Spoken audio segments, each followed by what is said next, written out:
මෙන්න මේ විදිහේ මේද වර්ග 4ක් තියෙනවා කියලා මීට කලින් දැනගෙන හිටියද?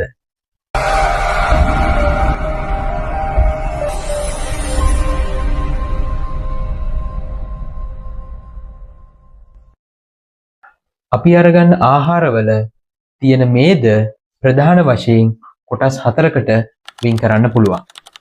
මොනවද මේ වර්ග 4? unprocessed, minimally processed, processed, highly processed. මේ ආකාරයට මේද වර්ග කොටස් 4කින් සමන්විත වෙනවා. unprocessed කියලා කියන්නේ කිසිම ප්‍රතික්‍රියාවකට භාජනය කරේ නැති ආහාර. ඒ කියන්නේ ස්වභාවයෙන්ම පවතින ආකාරයෙන් අපි ආහාරයට ගන්නා ආහාර. minimally processed කියලා කියන්නේ ඊටාම සුළු වශයෙන් පමණක් යම්කිසි වෙනසකට භාජනය කරපු ආහාර. අපේ තෙල් ආහාරවලත් මේ දේවල් අපිට දැක ගන්න පුළුවන්. processed කියලා කියන්නේ යම්කිසි ප්‍රතික්‍රියාවකට තරමක් දුරට භාජනය කරපු ආහාර.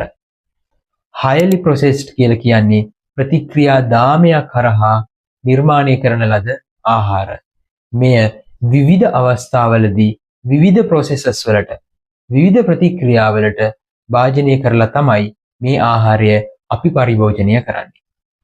අංක 1 සිට අංක 4 දක්වා ගමන් කරද්දී මේ ආහාරවලට එකතු වෙන ෆැට් වර්ගවල ලොකු වෙනස්කම් ගණනාවක් සිද්ධ වෙනවා.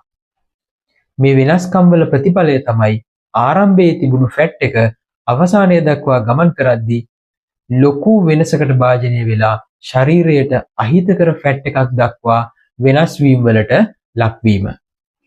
මේ නිසාම ඊටාම වැඩි වශයෙන් processes වලට භාජනය කරපු මේ ෆැට් වර්ග අපේ ශරීරයට ලොකු රෝග ගණනාවක් ඇති කරනවා.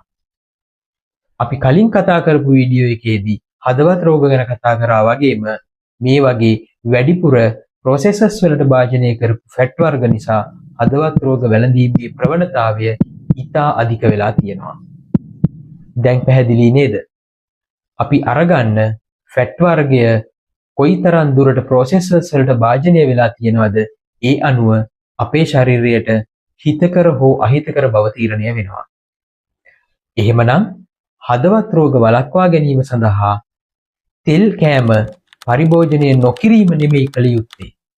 තෙල් පරිභෝජනයේදී සැලකිලිමත් වෙන්න අවශ්‍ය දේ තමයි අපි අරගන්නේ කොයිතරම් දුරට process කරපු තෙල් වර්ගයක්ද ෆැට් වර්ගයක්ද කියන එක.